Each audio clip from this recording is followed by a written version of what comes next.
Imagine your brain is a sprawling, bustling city. Now imagine if the city's eventual collapse didn't start with, a dramatic, catastrophic earthquake, but rather with something far more insidious. Right. Imagine the municipal trash collectors simply going on strike. At first you wouldn't notice, but eventually the refuse piles up in the streets, blocking traffic, suffocating the infrastructure, and slowly, neighborhood in my neighborhood, the city just goes dark. It is a really profound way to visualize it, honestly, because a city is not lost in a single day. And when we look at the brain, we often use the analogy of a magnificent, sprawling library. Okay, I like that. Yeah, so let's say you are Medlock Holmes, the clinical detective of the mind, and you're returning to this grand archive that you know so well. At first glance, everything looks exactly as it should. The soaring walls are completely intact. The mahogany shelves are still groaning under the weight of countless books. Exactly.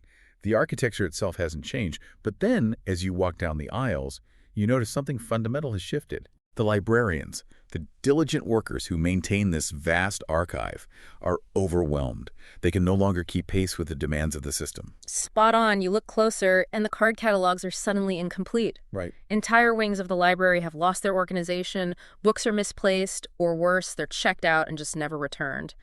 The intricate cross-references, those vital connections between different collections are just beginning to disappear.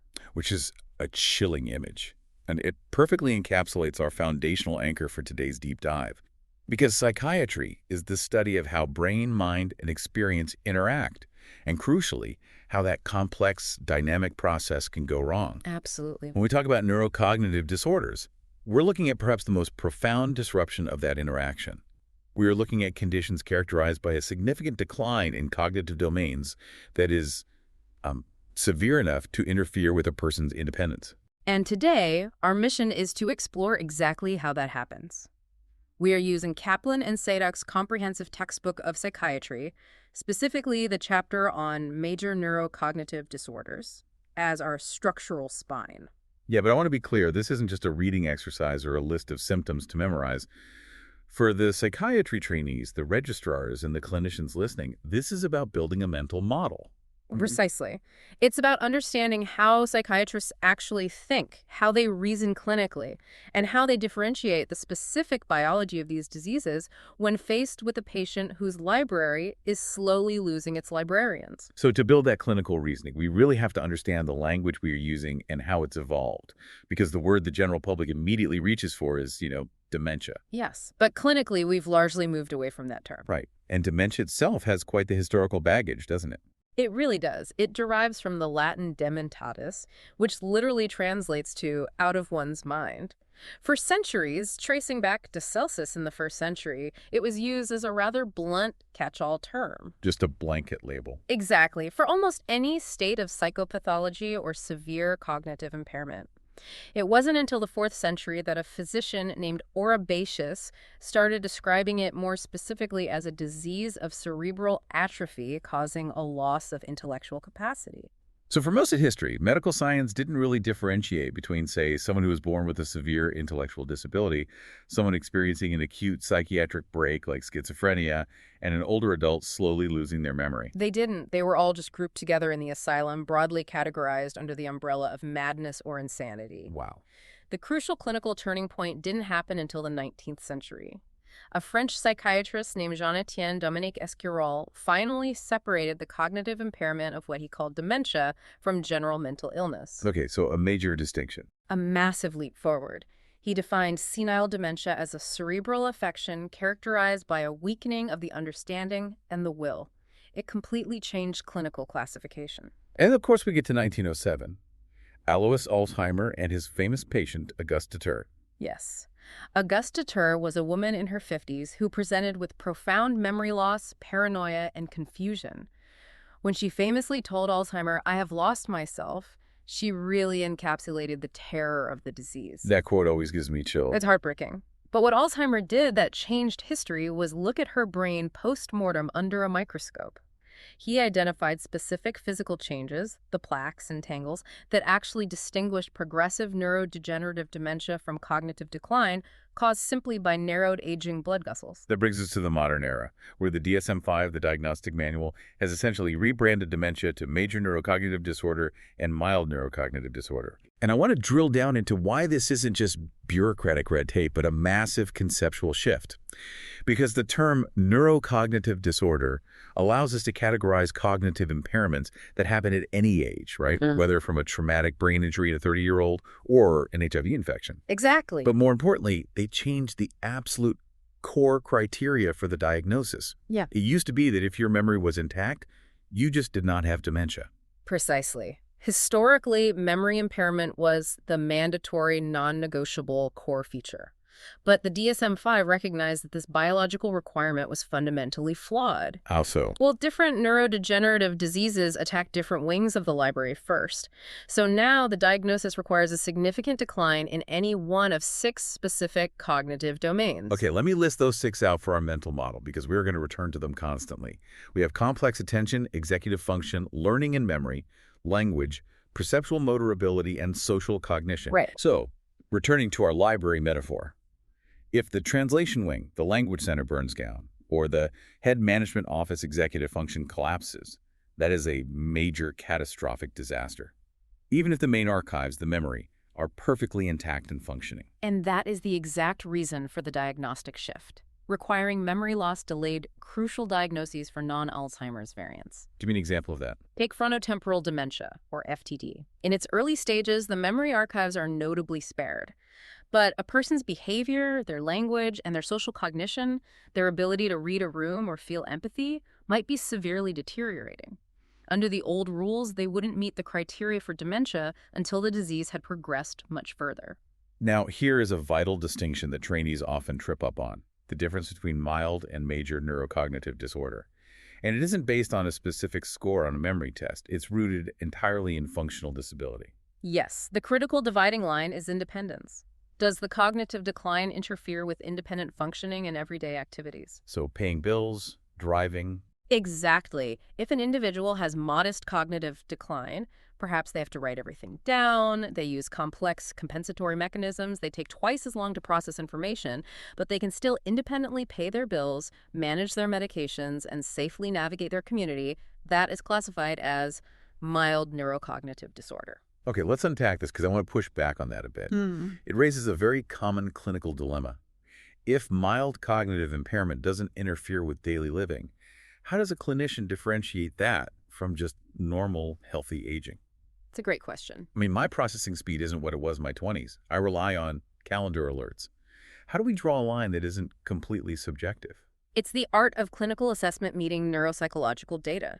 Normal aging does involve some cognitive slowing and minor retrieval issues, yes, but mild neurocognitive disorder represents a decline that is greater than expected for an individual's specific age and educational background. So we need objective baseline comparisons. Exactly. This is where standardized neuropsychological testing is invaluable. It provides objective data showing a deviation from the patient's expected baseline. Clinically, it's the difference between I occasionally forget a name and I am profoundly struggling to manage the sequencing of a recipe I've cooked for 20 years, even though I do eventually get dinner on the table. The cognitive effort required has changed dramatically, even if the task gets done. Precisely. And there is one more absolute caveat to making any of these diagnoses. The decline must occur in clear consciousness. Let's explain what that actually means in a hospital setting. Clear consciousness means the patient is awake, alert, and their level of arousal is stable. This is the ultimate discriminator between a neurocognitive disorder and delirium. Delirium being the acute issue. Yes, delirium is an acute, sudden state of brain failure. A patient's level of consciousness is clouded or rapidly fluctuating. In the morning, they might be somnolent and difficult to wake, and by the evening, they are highly agitated, hallucinating, and unable to sustain attention on a single thought. Like the electrical grid of the city suddenly short-circuiting. Exactly. Major neurocognitive disorders, by contrast, are insidious. The city goes dark slowly over months or years, while the person remains fully awake and alert. Right. So if we understand the framework, let's look at the mechanics of why this happens. Let's talk about the maintenance crew and the invaders, the risk and protective factors. Because the sheer epidemiology of this is staggering. The sources estimate there are currently 50 million cases worldwide. And with the aging of the global population, The demographic shift means that number is projected to hit 152 million by the year 2050. It is one of the most pressing public health crises of our time. And it disproportionately affects women. The data shows the age-standardized global prevalence for women is 1.17 times that of men. That's right. Which is fascinating because we know women live longer, but the text specifically notes this discrepancy persists even when you adjust for age. It does. And while we don't have a singular definitive answer, it suggests a complex interplay of biological factors. Like hormones. Yes, perhaps the neuroprotective drop-off of estrogen postmenopause. But also, it's combined with differing lifetime exposure to certain risks. And historically, differences in access to early life education, which we know is a massive protective factor. That perfectly sets up the most hopeful, yet arguably the most daunting, statistic from our sources. The 2020 Lancet Commission report estimates that approximately 40% of dementias worldwide are linked to modifiable risk factors. 40%? It's huge. That means for nearly half of all cases, we are not just sitting ducks waiting for genetics to dictate our cognitive fate. This is a paradigm shift in how we view the life cycle of the brain. Historically, we thought about dementia risk as something that begins when you turn 65. The Lancet Commission clearly demonstrates that risk accumulation is a lifelong process. They break these modifiable factors down chronologically: early life, midlife, and late life. Let's walk through the mechanics of those, starting with early life. The dominant protective factor here is education. The text emphasizes that formal education builds cognitive reserve and enhances neuroplasticity. But what does that actually mean at a cellular level? At a cellular level, learning creates synaptic density. Every time you learn a complex new skill, you are literally wiring neurons together. Think of cognitive reserve as the library, building a massive, redundant backup catalog system. So creating multiple ways to find the same book. Exactly. If you have high education or you engage in highly complex occupational tasks throughout your life, your brain builds multiple alternative neural pathways to retrieve information. I think of it like a city's highway infrastructure. If you have a poorly developed city with only one major road, and a biological disease like an amyloid plaque creates a roadblock, traffic completely stops. The symptom manifests immediately. That's a great analogy. But if you have a highly educated brain, it's like having a sprawling network of bypasses and back roads. The roadblock is still there, the disease pathology exists, but the traffic just detours. That is exactly right. The physical pathology might be destroying tissue, but the functional manifestation, the clinical memory loss or executive failure, is delayed by years because the brain has the structural reserve to compensate. Then we move into midlife, and the risk factors start looking overwhelmingly like cardiovascular disease, hypertension, high cholesterol, diabetes, obesity. And I really want to focus on hypertension because the mechanical impact on the brain is profound. It is. The brain is a highly vascular organ. It demands about 20% of the body's blood supply. Just a massive energy sink. Right. The blood vessels are the delicate supply lines to our library. If those pipes are under high-pressure hypertension for decades, the sheer mechanical stress damages the endothelial lining of the vessels in the brain. This leads to reduced overall brain volume and an increase in what we call white matter hyperintensities. Which are essentially microscopic areas of stroke-like damage in the brain's connective tissue, right? Yes. They are dead zones in the white matter tracts that connect different regions of the brain. And our sources point to a landmark study here, the SPRINT trial. Ah, the systolic blood pressure intervention trial. This was fascinating. They took adults over 50 and randomized them into two groups. One with standard blood pressure control, aiming for a systolic under 140, and an intensive treatment group aiming for a systolic under 120. And the results were clear. The intensive treatment group, the ones keeping their blood pressure strictly below 120, had significantly fewer diagnoses of mild cognitive impairment and a lower rate of white matter lesions on MRI. So it definitively proved that treating the vascular system in midlife directly protects the cognitive system in late life. Absolutely. Midlife traumatic brain injury is also highlighted as a major risk, especially if it involves a loss of consciousness. But as we transition into late life risk factors, they become deeply intertwined with how we interact with our environment. Social isolation and physical inactivity are massive drivers. They are. And surprisingly, environmental pollution, specifically nitrogen dioxide and fine particulate matter from traffic exhaust and wood burning, is now recognized as crossing the blood-brain barrier and heightening neuroinflammation. It's an area of very active research right now, but the late life risk factor that often surprises clinicians the most is hearing impairment. Here's where it gets really interesting. This stopped me in my tracks. Hearing loss in late life is a massive independent risk factor. The text notes that hearing impairment is associated with actual measurable volume loss in the temporal lobe, which crucially includes the hippocampus, the seat of memory. Yes. So, mechanistically, what is happening here? Is the brain literally shrinking because the auditory cortex is understimulated? Or is it the secondary social isolation that causes the decline? It is a devastating combination of two distinct mechanisms. The first is cognitive load theory. When a person has hearing loss, their brain has to work incredibly hard, constantly reallocating cognitive resources and processing power just to decode garbled sound. Oh, wow. So they are burning energy just trying to hear. Exactly. That steals metabolic energy away from other networks, like working memory and executive function. The second mechanism is sensory deprivation. The use it or lose it principle in neurobiology is very real. Lack of auditory input leads to structural atrophy in the temporal lobe. And then, of course, the psychological cascade. If you can't hear at a crowded restaurant, you stop going. You withdraw. Exactly. The social isolation removes the complex cognitive stimulation of human interaction, which accelerates the decay. But here is the most crucial takeaway for any clinician. The use of hearing aids actually mitigates this risk. That's incredible. It is one of the most actionable, effective interventions we have to protect the hippocampus. So a hearing aid isn't just an auditory amplifier. It's a piece of neuroprotective equipment. That's a brilliant way to phrase it. Now, before we leave risk factors, we must discuss medications. For the trainees prescribing in clinic, the sources highlight the severe danger of the anticholinergic burden. Acetylcholine is a critical neurotransmitter produced largely in the basal nucleus of minor. It's absolutely essential for memory encoding, learning, and attention. Many widely used medications have strong anticholinergic properties, meaning they block this neurotransmitter. Like what sort of medications? We're talking about older tricyclic antidepressants like amitriptyline, certain SSRIs like paroxetine, and particularly urologic medications like oxybutynin, which is prescribed frequently for overactive bladder in the elderly.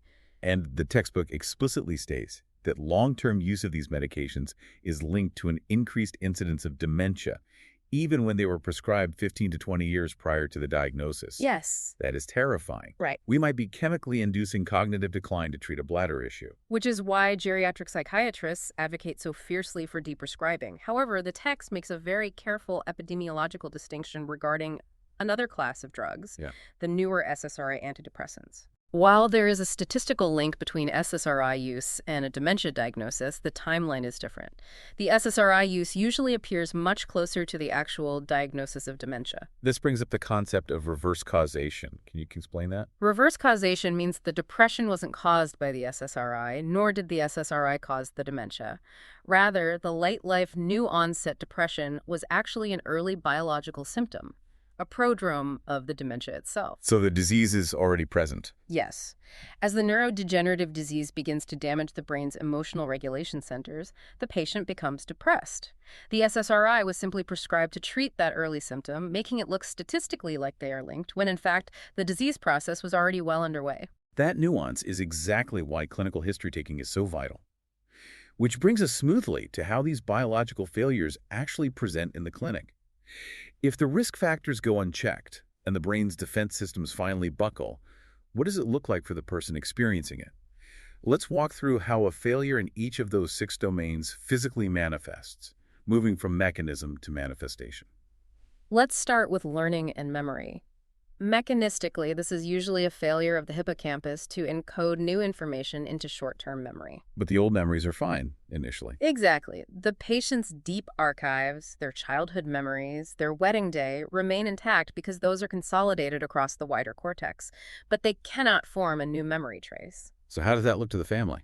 Clinically, this manifests as repetitive questioning, retelling the exact same story within an hour, or getting completely disorientated in a novel environment like a hotel room because they cannot update their spatial map. Next is language.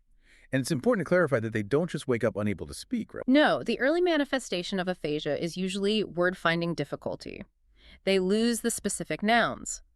So a patient relies heavily on circumlocution and vague pronouns. Circumlocution, meaning talking around the word. Exactly. Instead of saying, "Can you hand me the remote control for the television?" Yeah. They will gesture and say, "Can you give me that thing for the over there?" The grammatical structure of their sentence is completely intact, but the specific data points are missing. Then we have complex attention.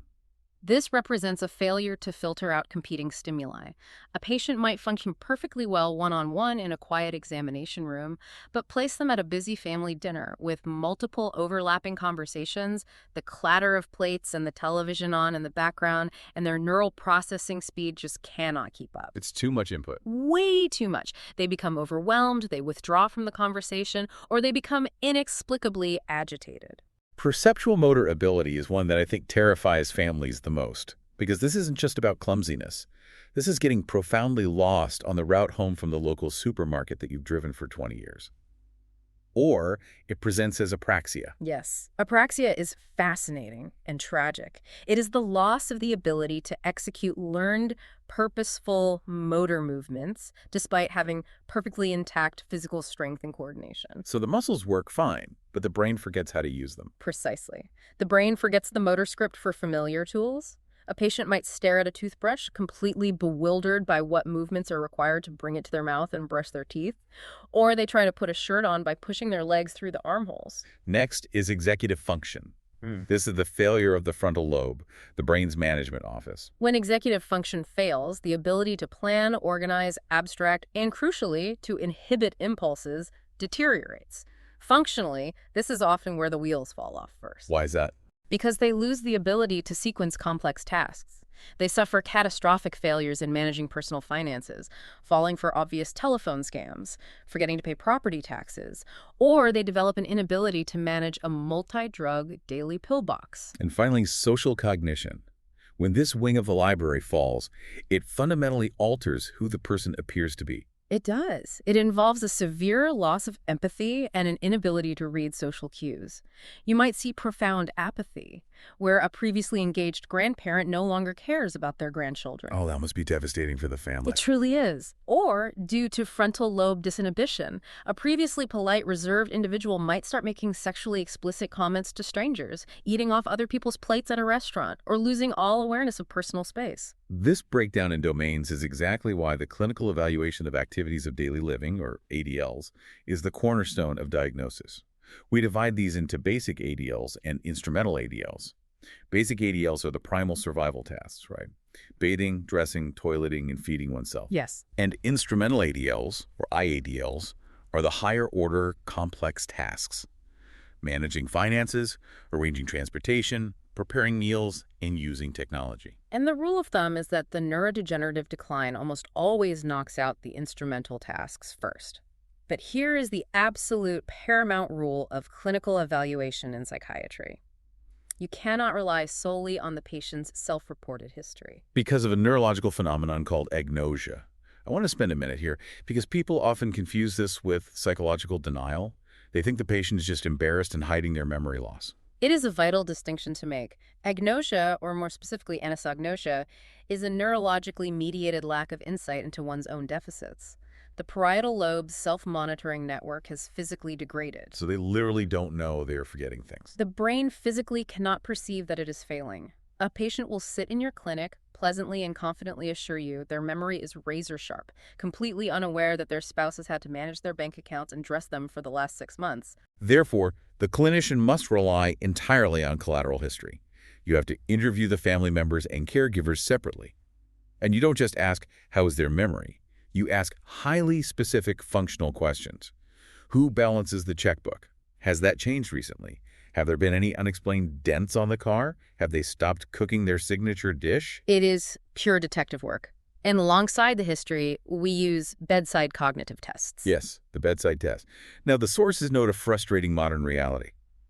The classic tests that generations of doctors use, like the MMSE, the Mini Mental State Examination, and the Montreal Cognitive Assessment, have actually been heavily monetized by their copyright holders. Well, unfortunately, yes. So clinicians are increasingly turning to publicly available free alternatives like the Minicog, the SLO, or the Addenbrooke's Cognitive Examination, the ACE. But regardless of the specific acronym, they all use similar tasks, and I want to dissect one of them, the clock drawing test. A class. When a doctor asks a highly educated 80-year-old to draw a clock face showing 10 past 11 on a blank piece of paper, what is that actually telling the clinician about the biological state of their brain? It seems almost insultingly rudimentary. It seems rudimentary, but neurologically, it is a remarkably elegant, high-stakes stress test for the brain. Drawing that specific time requires multiple distinct neural networks to work in perfect concert.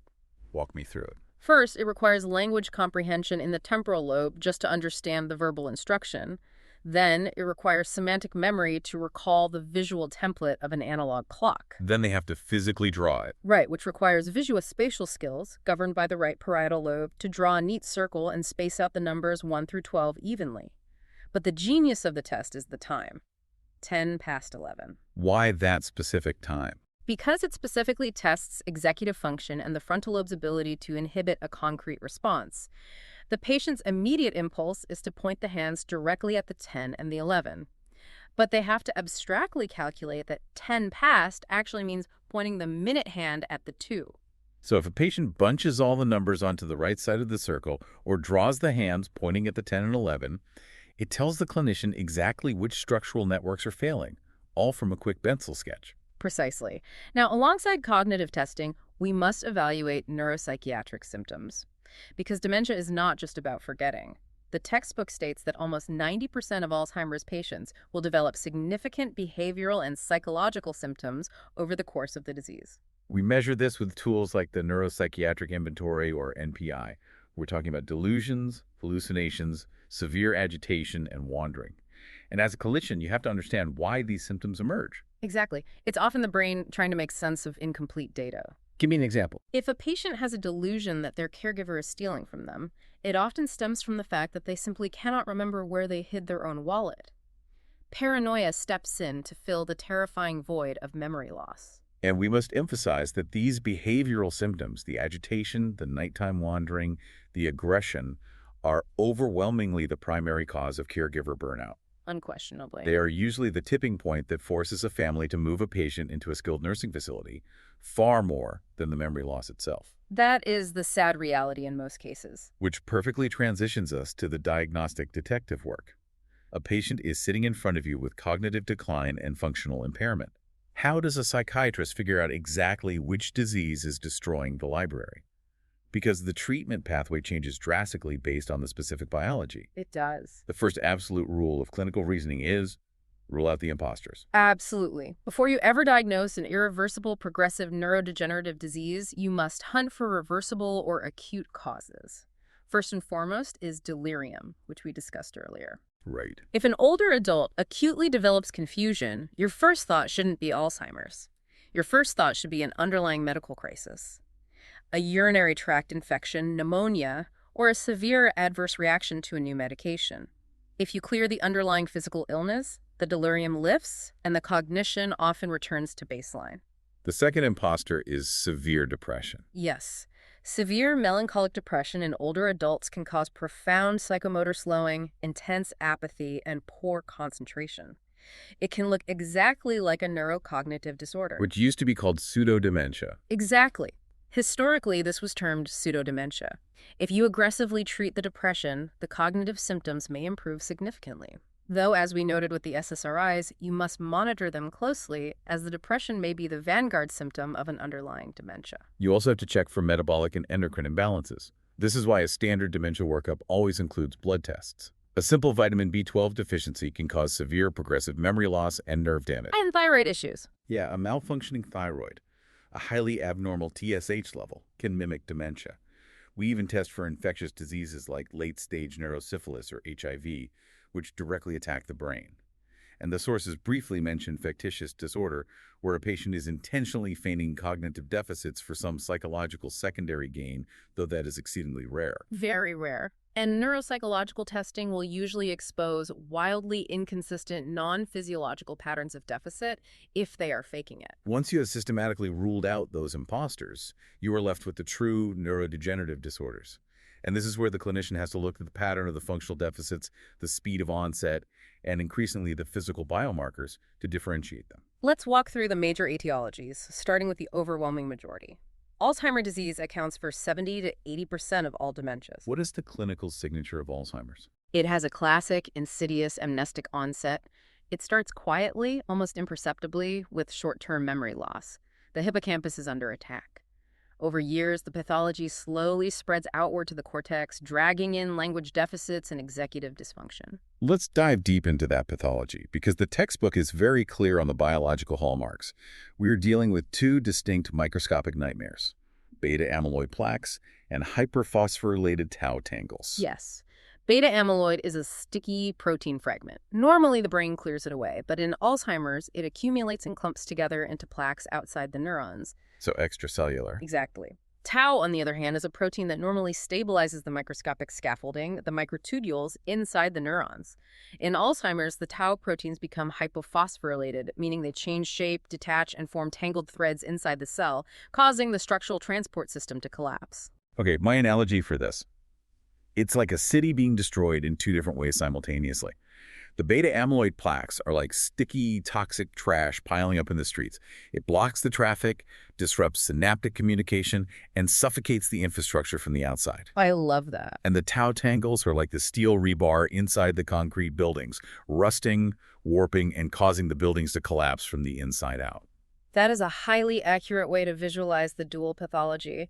The amyloid triggers a cascade of neuroinflammation, and the tau destruction leads directly to neuronal death and the massive brain shrinkage we see on MRI. We also need to touch on the genetics of Alzheimer's, because patients will ask about this. We divide it into early onset and late onset. Early onset Alzheimer's, which strikes before age 65, sometimes in a patient's 40s, is incredibly rare, but it is strongly linked to deterministic genetic mutations. Yes, if you inherit a mutation in the APP, PSYCH1, or PSYCH2 genes, you will almost certainly develop the disease. But late-onset Alzheimer's, the common form, is more complex. The textbook points to the APOE E4 allele. For the trainees, let's unpack exactly what that is and what it's doing mechanically. An allele is simply a variant form of a given gene. The APOE gene provides instructions for making a protein called apolipoprotein E, which normally helps carry cholesterol and fats through the bloodstream and the brain. Right, so a transport protein. Exactly. Everyone inherits 2 copies of the APOE gene. The most common variant is E3, which is neutral, but the E4 variant is problematic.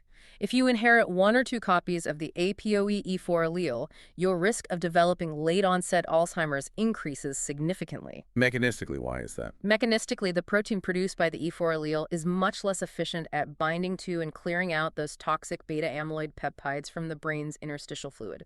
It allows the sticky trash to pile up faster. Fascinating.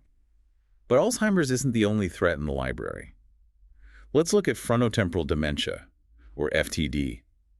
This is a critical one for psychiatrists to understand because it is so devastating, and tragically, it is frequently misdiagnosed for years as a primary psychiatric disorder.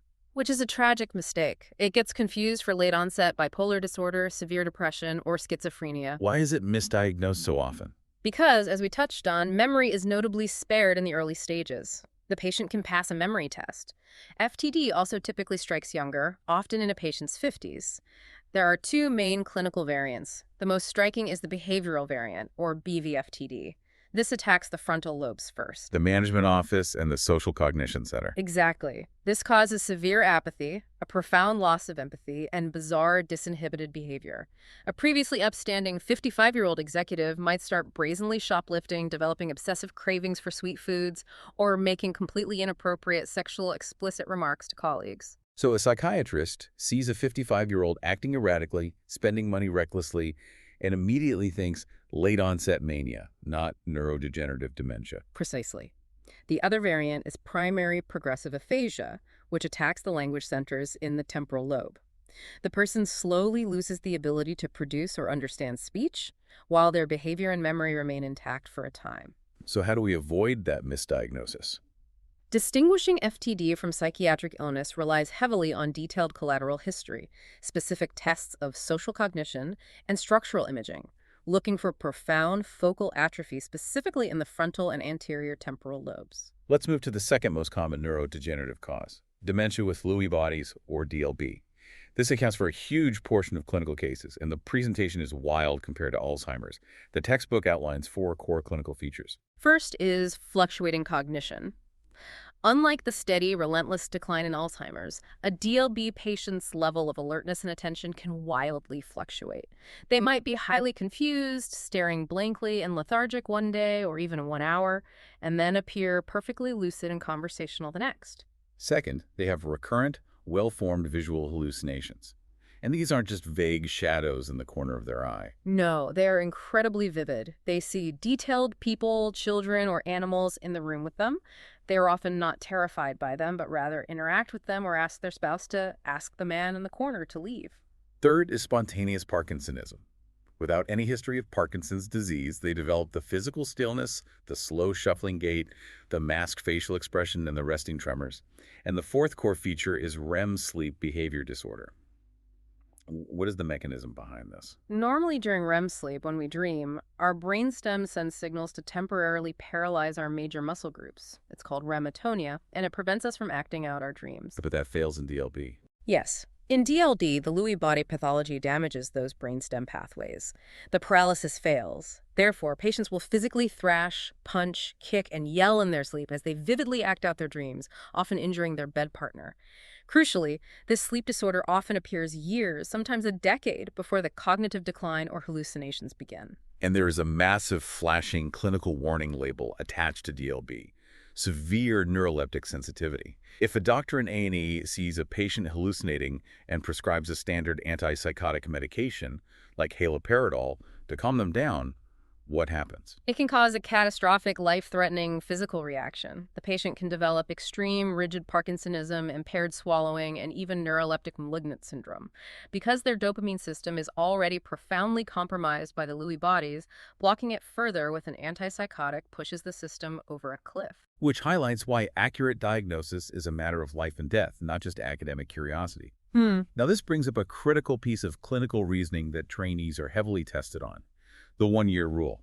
How do you differentiate dementia with Lewy bodies, DLB, from Parkinson's disease dementia, PDD? Because biologically, they both involve alpha-synuclein protein, forming Lewy bodies, and clinically, they both feature movement issues and cognitive issues. It comes entirely down to chronology and the temporal onset of symptoms. The one-year rule states that if the cognitive decline, the dementia, occurs before the motor symptoms, or within 1 year of the onset of the Parkinsonian motor symptoms, the primary diagnosis is DLB. The pathology is likely starting in the cortex and spreading down. So the mind fails first or right at the exact same time as the body? Yes. However, if a patient has well-established Parkinson's disease, they've had the tremor and rigidity managed by a neurologist for 5 years, and then they eventually develop dementia, the diagnosis is Parkinson's disease dementia, or PDD. Pathologically, they are on the same Lewy body spectrum, but the clinical distinction guides the treatment timeline and helps families understand the disease trajectory. There are a few other specific etiologies we need to cover to complete the differential. There is late limbic predominant age-related TDP-43 encephalopathy, which is quite the mouthful. It is, but it's an incredibly important recent discovery that explains a long-standing clinical mystery. For years, clinicians saw patients in their late 80s and 90s, the oldest old, with what looked exactly like classic slow-moving Alzheimer's memory loss, but upon autopsy, their brains were surprisingly free of amyloid plaques. They discovered a completely different protein was responsible, TDP-43. What does TDP-43 normally do? Normally, it's a protein that lives inside the nucleus of a cell and helps regulate RNA splicing. But in late, the protein misfolds, escapes the nucleus, and forms toxic clumps in the cytoplasm of neurons, specifically in the limbic system, the brain's memory centers. Late is essentially the great Alzheimer's mimic of the very old. We also have prion diseases, most notably Creutzfeldt-Jakob disease, or CJD. CJD is vanishingly rare, but universally fatal and devastating. It is caused by an infectious, misfolded prion protein that triggers other proteins to misfold in a chain reaction, turning the brain into a spongy, degraded mess. What does that look like clinically? Clinically, it is characterized by an incredibly rapid progression. A patient goes from mild cognitive symptoms to profound bedbound dementia, myoclonus, which are sudden muscle jerks, and death, often within a matter of months. And diagnosis is aided by EEG, right? Yeah. The text mentions periodic sharp wave complexes. Yes, an EEG measures the electrical rhythm of the brain. In CJD, as the cortex is rapidly destroyed, that electrical rhythm develops a distinct, sharp, repetitive stutter that neurologists can see clearly on the tracing. You can also confirm it by testing the cerebrospinal fluid for specific surrogate proteins like 14-33 or the RT-QIC assay, which amplifies the misfolded prions. And finally, we have Huntington's disease, which the text categorizes as causing a subcortical dementia. Let's dive into the mechanism here. Huntington's is an autosomal dominant genetic disorder caused by a massive expansion of a specific DNA sequence, a KEG trinucleotide repeat in the Huntington gene. This creates a mutant toxic protein. But unlike Alzheimer's, which attacks the outer cortex first, the mutant Huntington protein specifically attacks and destroys the basal ganglia deep inside the brain, particularly the caudate and putamen. The basal ganglia is basically the brain's movement control center. It acts like the brakes on a car, filtering out unwanted movements. Exactly. When those brakes are destroyed, the patient develops chorea, involuntary, writhing, dance-like movements. And because the dementia is subcortical, it doesn't primarily present as profound memory loss at first. It presents as severe executive dysfunction, apathy, and a massive slowing of cognitive processing speed. They can still remember, they just can't manipulate the information efficiently. Okay, so we've mapped out the clinical presentations. But how do modern doctors actually see what's happening inside the library without waiting for a post-mortem autopsy? The textbook details the rapidly shifting landscape of biomarkers. We're moving away from just guessing the underlying pathology based on clinical symptoms to actually visualizing the biology in vivo. And this is where the field is exploding. We use structural imaging, like a high-resolution MRI, not just to rule out tumors or strokes, but to look for specific patterns of tissue shrinkage. For example, severe medial temporal lobe atrophy points strongly to Alzheimer's. Disproportionate frontal and anterior temporal atrophy points to FTD. We also use PD scans. And there are two main types to differentiate. There's FDG PET, which measures glucose metabolism. It literally shows us which parts of the brain are starving for energy and dying. Right. And then there are the molecular PT scans, which use specific radioactive tracers that bind directly to amyloid or tau proteins in the brain. They allow us to see the sticky trash and the rusting rebar lighting up on a screen in a living patient. We also use DAT scans, which measure dopamine transporter density in the striatum to help differentiate Lewy body dementia from Alzheimer's. And we can perform a lumbar puncture to analyze the cerebrospinal fluid, looking for the biological signature of Alzheimer's, low levels of amyloid beta 42 because it's all stuck in the brain as plaques, and high levels of phosphorylated tau because the neurons are breaking down and releasing it. Thanks. But I have a massive clinical pushback here. A conceptual warning for the trainees. Let's say a 75-year-old gets an amyloid PET scan and it lights up like a Christmas tree. Does that guarantee that patient currently has Alzheimer's dementia? Or could their lifelong cognitive reserve be hiding the symptoms? How does a doctor synthesize a positive scan with the clinical reality? That is the central ethical and clinical challenge of modern neurology. The presence of a biomarker proves the pathology is there. It proves the amyloid trash is piling up in the streets. Right. But it does not inherently prove the clinical syndrome of dementia is present. If that 75-year-old has massive cognitive reserve from a lifetime of learning and social engagement, they might have a brain full of amyloid and still be functioning perfectly fine, driving to work and managing their investments. So you don't treat the scan, you treat the patient. Exactly. A diagnosis of a major neurocognitive disorder still fundamentally requires both the biological evidence and the functional clinical impairment. You cannot diagnose a patient purely based on a glowing P scan. The functional history remains paramount. That perfectly distills the complexity of this chapter. Let's synthesize this massive volume of information into our key takeaways. What are the absolute foundational pillars a clinician must walk away with? First and foremost, a major neurocognitive disorder is a clinical syndrome defined by functional impairment, the loss of independence in everyday activities, not just a specific pathology on an MRI or a slightly low score on a memory test. Second, memory is only one of 6 cognitive domains. If a clinician sees early, profound behavioral changes, disinhibition, or language deficits, those are massive red flags for non-Alzheimer's dementias like FTD, and the diagnostic lens must shift immediately. Third, never forget the critical, immediate distinction between delirium, which features a clouded, rapidly fluctuating state of arousal, and dementia, which occurs in clear consciousness. A clinician must relentlessly rule out delirium, depression, and reversible medical causes before assigning a neurodegenerative diagnosis. Fourth, the narrative of inevitable genetic doom is outdated. Up to 40% of dementia risk is modifiable. It requires a lifelong mechanistic approach, building cognitive reserve through education in early life, fiercely controlling blood pressure to protect the vasculature in midlife, and aggressively addressing hearing loss and social isolation in late life. And finally, the advent of biomarkers, CSF analysis, molecular PE scans, is revolutionizing the field, shifting diagnosis from a purely historical clinical exercise to an in vivo biological assessment.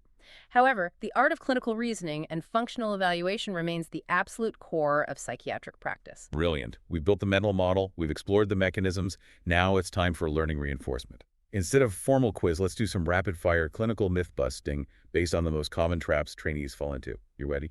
Absolutely. Let's test the reasoning. All right, question 1. According to DSM-5, what distinguishes a major neurocognitive disorder from a mild neurocognitive disorder? The answer is interference with independence in daily activities or functional impairment. Question 2. An 82-year-old patient presents with insidious memory loss over 3 years. Neuropathology on autopsy shows TDP-43 proteinopathy, but no amyloid plaques. What is the most likely diagnosis? That would be late limbic predominant age-related TDP-43 encephalopathy. Question 3. Which class of medications, commonly used for depression and neurologic conditions, is linked to an increased risk of dementia, even when used 15 to 20 years prior to diagnosis? Anticholinergics. Question 4. A 70-year-old patient presents with well-formed visual hallucinations, fluctuating alertness, and a recent history of physically acting out their dreams. If they develop severe rigidity after being prescribed an antipsychotic, what is the most likely primary diagnosis? Dementia with Lewy bodies or DLB. Question 5. A 55-year-old patient presents with new-onset sexually inappropriate comments, severe apathy, and a decline in social cognition, but performs normally on memory tests. Which brain region would most likely show hypometabolism on an FTG-PE scan? Frontal or anterior temporal regions, typical of BVFTD. Question 6. How is the clinical distinction between dementia with Lewy bodies, DLB, and Parkinson's disease, dementia, PDD, typically established? Of the one-year rule. In DLB, dementia occurs before or within 1 year of the onset of Parkinsonian motor symptoms. Spot on. We've navigated the corridors, we've inspected the failing archives, and we've identified the microscopic invaders. But I want to leave you, the listener, with a final provocative thought to mull over. We've talked extensively today about the physical deterioration of the brain, the suffocating plaques, the rusting tangles, the atrophy. But remember the profound mechanism of cognitive reserve. If our brains are libraries, every deep conversation you have, every complex medical concept you master, every puzzle you solve, and every meaningful social connection you make is essentially hiring backup librarians. You are actively building redundant synaptic systems, new neural pathways, and stronger infrastructure. Even if the physical building begins to age, even if the pathology takes root in the shadows of the temporal lobe, the systems we build today through our cognitive lifestyle and engagement might just keep the archives running tomorrow. We aren't entirely at the mercy of our biology. Our daily cognitive choices write resilience into our very neurons. Beautifully said. Here are the details of this episode. Major neurocognitive disorders. Byline. A city is not lost in a single day. Major neurocognitive disorders unfold gradually as the systems that sustain memory, judgment, identity, and independence slowly begin to fail.